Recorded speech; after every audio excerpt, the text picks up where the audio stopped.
Nous ne pouvons pas expliquer uniquement les puissances de Satan, ses influences, ses dominations sur des bases humaines. Il y a des forces plus grandes qui sont à l'œuvre et qui opèrent en dehors de la volonté des hommes.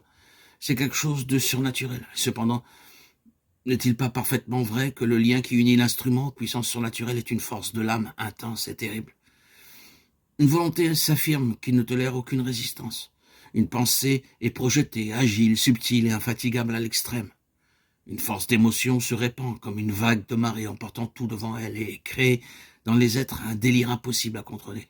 Oui, c'est là la démonstration achevée de cet égoïsme, de ce moi qui s'est jadis emparé des choses de Dieu et a rejeté son Fils hors de ce monde. Tout cela est l'accompagnement de la pompe qui fait de l'homme son propre objet de gloire et presque d'adoration. Cela n'est pas suffisant pour inspirer aux chrétiens une sainte crainte à l'égard de tout ce qui pourrait leur donner de la valeur aux yeux des hommes. Mais voici l'homme, Jean 19,5. Comment le gouvernement de ce monde a-t-il été assuré en lui? Car il l'a été. Nous trouvons la réponse dans les Écritures. Les mêmes sentiments que Jésus-Christ a eus, lui qui étant en forme de Dieu, n'a pas voulu se prévaloir de son égalité avec Dieu, mais s'est anéanti lui-même, prenant la forme d'un serviteur et devenant semblable aux hommes, ayant paru comme un simple homme. Il s'est abaissé lui-même, se rendant obéissant jusqu'à la mort, même jusqu'à la mort de la croix. C'est pourquoi aussi Dieu l'a souverainement élevé et lui a donné le nom qui est au-dessus de tout nom, afin qu'au nom de Jésus, tout genou fléchisse dans les cieux, sur la terre et sous la terre, et que toute langue confesse que Jésus-Christ est le Seigneur, à la gloire de Dieu le Père. Philippiens 2, 5, 11. Ainsi, ce qui compte devant Dieu et dans son œuvre, ce ne sont pas les connaissances, les succès ou les capacités de l'homme, mais simplement la mesure de Christ en lui.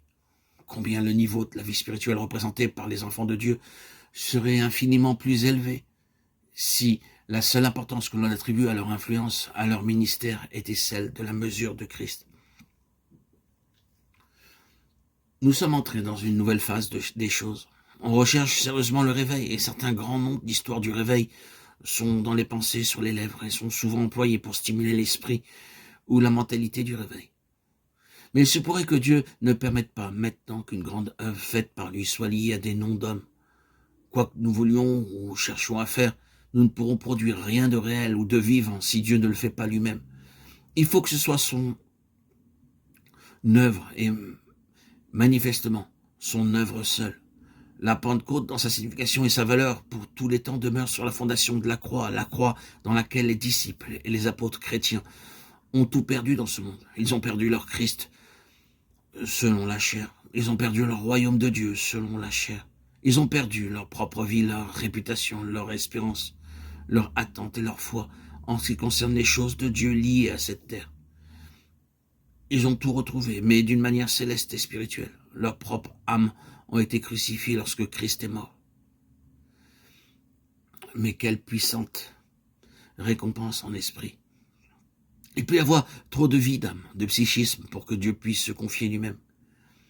Et il ne pourra se confier à nous que lorsque nous aurons accepté plus de dépouillement et d'abandon.